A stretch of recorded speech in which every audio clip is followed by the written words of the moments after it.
Ang isla ng Corregidor ay matatagpuan sa Bukana sa loob ng Maynila.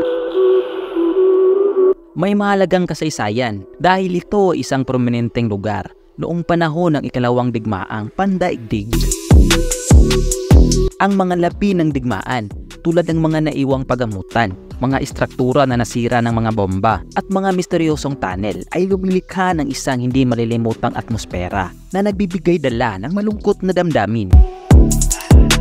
Sa mga kakaibang lugar sa isla, ang lumang Corregidor Hospital at Melinta Tunnel ay stand out bilang isa sa pinakamahiwagang pook at sinasabi ng karamihan na haunted spots.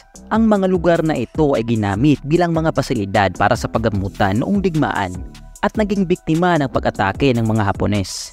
Sabi nila, mas nagiging mahiwaga ito lalo na kapag narinig mo na ang mga eko ng mga sigaw at mga yapak na kumakalat sa mga lugaring ito.